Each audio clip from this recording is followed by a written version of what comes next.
آج ہم else Walker کی ایک بہت متاثر کن اور دل پر اثر کرنے والی کہانی اسٹرانگ ہارس ٹی کا گہرائی سے جائزہ لے رہے ہیں۔ جی بالکل۔ اور آج کوشش یہ ہے کہ اس کے کرداروں، واقعات اور خاص طور پر جو اس میں چھپے ہوئے سماجی پیغامات ہیں ان کو سمجھیں۔ یقیناً اسٹرانگ ہارس ٹی یہ بظاہر ایک سادہ سی کہانی لگتی ہے، لیکن اس کی تہوں میں آپ دیکھیں تو نسل پرستی، غربت، بے بسی اور خاص طور پر جو پوسٹ کلونیل اثرات ہیں، مطلب نو آبادیاتی نظام کے بعد معاشرے پر جو دیر پا اثرات رہ جاتے ہیں، وہ سماجی اور نفسیاتی زخم، ان جیسے بہت سنگین موضوعات کو چھیڑا گیا ہے۔ صحیح۔ کہانی کا مرکز رینی ٹومر ہے، ایک غریب غیر شادی شدہ سیاہ فام عورت، اور اس کا شدید بیمار بیٹا سنوکس۔ تو آئیے کہانی کی تفصیلات میں چلتے ہیں۔ آغاز ہی جیسا آپ نے کہا بہت مایوس کن ہے۔ جی، رینی ٹومر اپنی جھونپڑی میں آگ کے پاس بیٹھی ہے،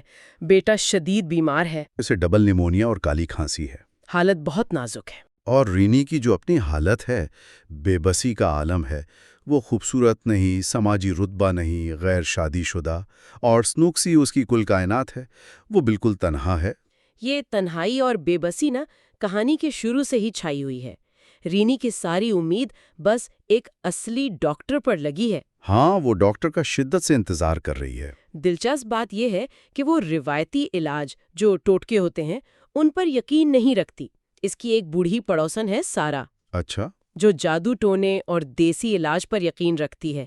کہانی میں ذکر ہے کہ وہ گلے میں پوسم کی کھال میں کچھ پتے سی کر پہنتی ہے، سوکھی چھپکلی کا پنجہ بھی ہے اس کے پاس۔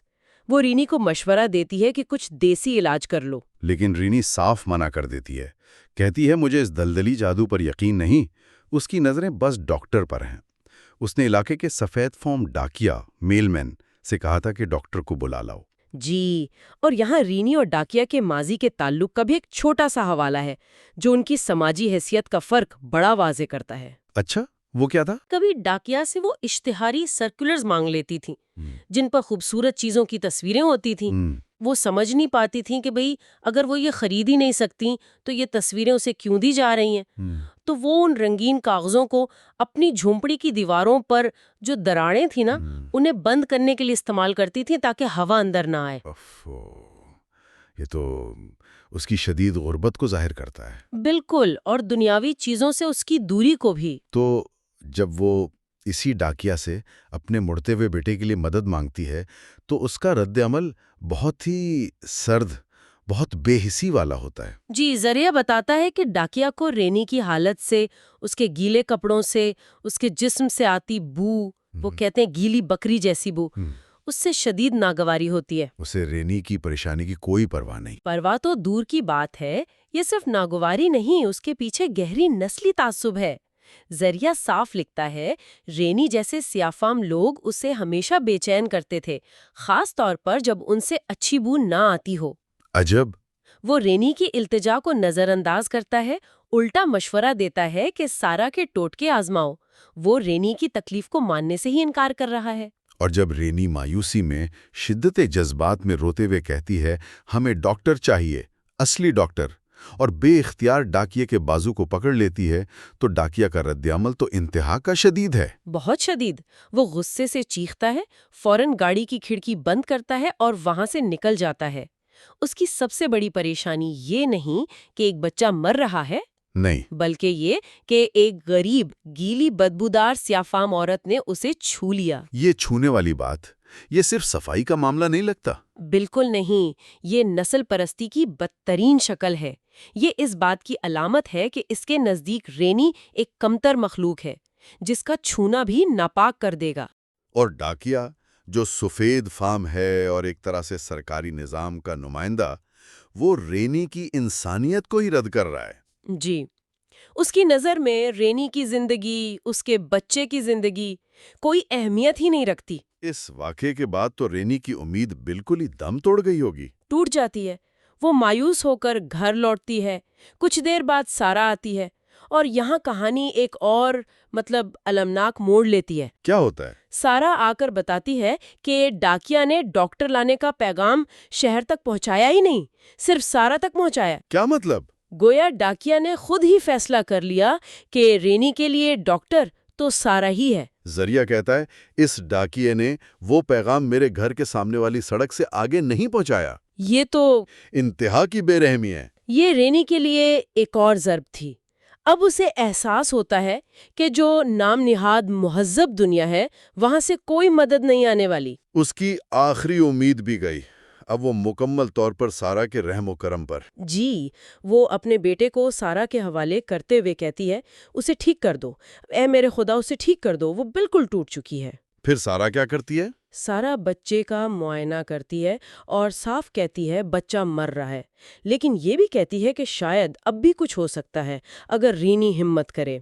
رینی کہتی ہے میں کچھ بھی کرنے کو تیار ہوں۔ اور تب سارا اس علاج کا نام لیتی ہے جس پر کہانی کا عنوان ہے اسٹرانگ ہارس ٹی۔ بالکل، سارا کہتی ہے اس علاج کے لیے مضبوط معدہ چاہیے، اسٹرانگ سٹمک۔ رینی پہلے سمجھتی ہے کہ شاید بیٹے کے لیے کہہ رہی ہے۔ ہاں، لیکن سارا واضح کرتی ہے یہ وہ نہیں جس کا معدہ مضبوط ہونا چاہیے، یہ تم ہو جس کا معدہ مضبوط ہونا چاہیے۔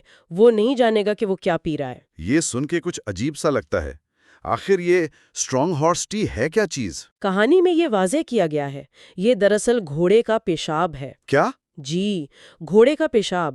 سارا رینی سے کہتی ہے کہ اگر واقعی بیٹے کو بچانا ہے تو فوراً باہر طوفان میں جاؤ اور یہ لے کر آؤ۔ یہ وہ لمحہ ہے جہاں رینی کی مایوسی وہ اپنی انتہا کو پہنچ جاتی ہے۔ انتہا کو؟ یہ تصور کرنا بھی مشکل ہے۔ رینی جو پہلے اسے ان ٹوٹکوں کو دلدلی جادو کہہ کر رد کر چکی تھی، اب بیٹے کے لیے یہ انتہائی قدم اٹھانے پر مجبور ہے۔ وہ شدید بارش اور طوفان میں باہر بھاگتی ہے چراگاہ کی طرف جہاں جانور رہتے ہیں۔ اس کا یہ سفر کیسا دکھایا گیا ہے؟ بہت علامتی اور دل دہلا دینے والا ہے۔ وہ طوفانی بارش میں بھیگتی ہوئی، کیچڑ میں پھسلتی ہوئی ایک سرمائی گھوڑی کو تلاش کرتی ہے۔ جب گھوڑی پیشاب کرنے لگتی ہے تب اسے یاد آتا ہے ارے وہ تو کوئی برتن ہی نہیں لائی اسے جمع کرنے کے لیے۔ او خدایا! پھر کیا کرتی ہے؟ انتہائی مایوسی میں وہ اپنے پاؤں سے اپنا پلاسٹک کا جوتا اتارتی ہے اور اسے استعمال کرنے کی کوشش کرتی ہے۔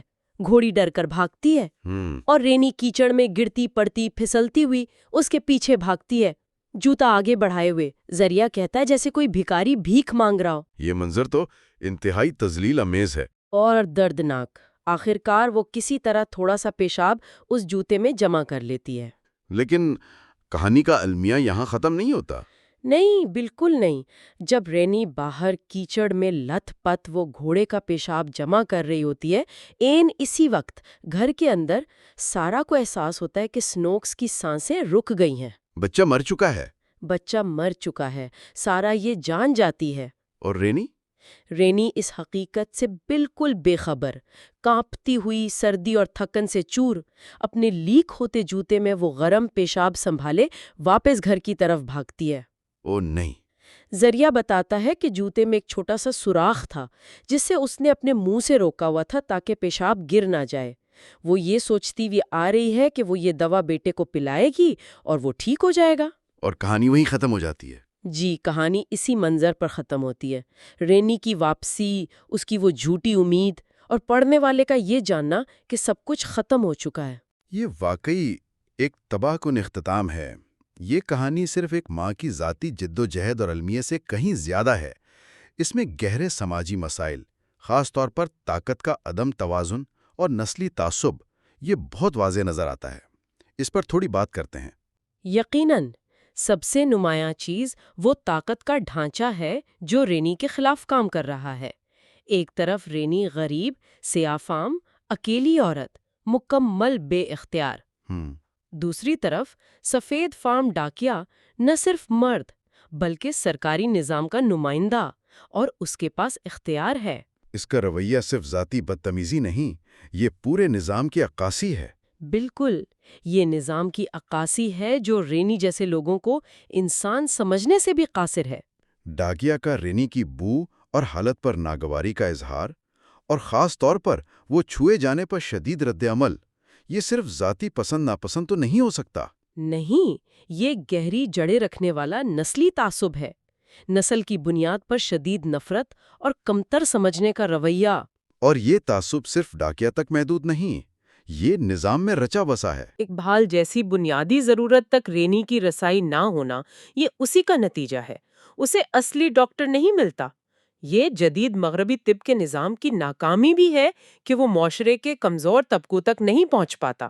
یہ نوآبادیاتی نظام کے بعد کے اثرات کی بھی مثال ہے۔ جی بالکل، جہاں پرانے طاقت کے ڈھانچے نئے نظاموں میں بھی کسی نہ کسی شکل میں برقرار رہتے ہیں اور پسماندہ گروہوں کو بنیادی حقوق سے محروم رکھتے ہیں۔ کہانی میں یہ بھی ذکر تھا کہ رینی اور سنوکس چراگاہ میں جانوروں کے بیچ رہتے تھے۔ وہ لائن، جانور وہاں چراگاہ میں اس کے گھر کے چاروں طرف رہتے تھے اور وہ اور سنوکس اس میں رہتے تھے۔ یہ بھی تو اس کی سماجی حیثیت پر ایک تبصرہ ہے۔ یہ بہت طاقتور منظر کشی ہے۔ یہ ظاہر کرتا ہے کہ معاشرے نے اسے کہاں دھکیل دیا ہے، جہاں اس کی زندگی جانوروں سے کچھ زیادہ مختلف نہیں۔ یہی نظامی نظر اندازی، یہ نسل پرستی، یہ مکمل بے بسی، یہی چیزیں ہیں جو رینی کو آخرکار اس انتہائی قدم کی طرف دھکیلتی ہیں جس سے وہ خود شروع میں نفرت کرتی تھی۔ بالکل، اسٹرانگ ہارس ٹی یہاں صرف ایک علاج نہیں رہ جاتا، یہ انتہائی مایوسی کی علامت ہے، آخری حربے کی علامت ہے، اس بات کی علامت کہ جب سارے دروازے بند ہو جائیں، نظام آپ کو مکمل ناکام کر دے تو انسان کس حد تک جا سکتا ہے۔ اس میں ایک المناک ستم ظریفی بھی ہے نا، کہ وہ جدید اصلی مدد چاہتی تھی، لیکن اسی مہذب دنیا کے نمائندے نے اسے مایوس کیا۔ جی ہاں، اور پھر اسے اسی پرانے یا وحشیانہ سمجھے جانے والے طریقے کی طرف لوٹنا پڑا، لیکن اس کی شکل کہیں زیادہ بھیانک تھی۔ یہ ایک اہم نقطہ ہے۔ کہانی روایتی بمقابلہ جدید کے تصورات کو بھی چیلنج کرتی ہے۔ رینی کی اصلی ڈاکٹر کی خواہش سمجھ آتی ہے، لیکن نظام اسے دیتا نہیں۔ دوسری طرف سارا کا روایتی علم ہے جسے رینی دلدلی جادو کہتی ہے، لیکن آخر میں اسی کی طرف جانا پڑتا ہے، مگر ایک انتہائی مایوس کن اور بے اثر طریقے سے۔ سوال یہ پیدا ہوتا ہے کہ کیا واقعی ایک نظام دوسرے سے بہتر ہے، یا مسئلہ نظاموں کا نہیں بلکہ ان تک رسائی کا اور ان کے پیچھے جو انسانی رویے ہیں ان کا ہے؟ تو ان تمام باتوں کا نچوڑ کیا نکلتا ہے؟ اسٹرانگ ہارس ٹی ہمیں رینی ٹومر کی ذاتی کہانی سے بڑھ کر کیا سکھاتی ہے؟ میرے خیال میں یہ کہانی ہمیں مجبور کرتی ہے کہ ہم ان طاقت کے ڈھانچوں اور سماجی نظاموں پر سوال اٹھائیں جو افراد کو بنیادی انسانی وقار، ضروریات اور صحت جیسی سہولیات سے محروم کرتے ہیں۔ جی، یہ دکھاتی ہے کہ جب لوگوں کو دیوار سے لگا دیا جاتا ہے، جب ان کی انسانیت کو تسلیم نہیں کیا جاتا، تو وہ اپنی بقا کے لیے یا اپنے پیاروں کی بقا کے لیے کس قسم کے ناقابل تصور اقدامات کرنے پر مجبور ہو سکتے ہیں۔ یہ ان لاتعداد اندیکھی زندگیوں اور جدوجہدوں کی ایک جھلک ہے جو اکثر ہماری نظروں سے اوجھل رہتی ہیں، خاص طور پر وہ جو نسل پرستی، غربت اور صنفی امتیاز کے سنگم پر جی رہی ہوتی ہیں۔ یہ واقعی ایک گہری، تکلیف دہ اور بہت زیادہ سوچنے پر مجبور کرنے والی کہانی ہے۔ یہ ایسے سوالات چھوڑ جاتی ہے جو آج بھی اتنے ہی اہم ہیں۔ بالکل۔ سامعین کے لیے ایک آخری سوچ شاید یہ ہو سکتی ہے کہ کیا آج بھی ہمارے ارد گرد ایسے نظام یا حالات موجود ہیں جو لوگوں کو اسی طرح کی مایوسی، اسی طرح کے آخری حربوں کی طرف دھکیل رہے ہیں؟ اور جب حالات اتنے سنگین ہو جائیں تو انسانی ہمت، لچک اور امید کی اصل حدود کیا ہوتی ہیں؟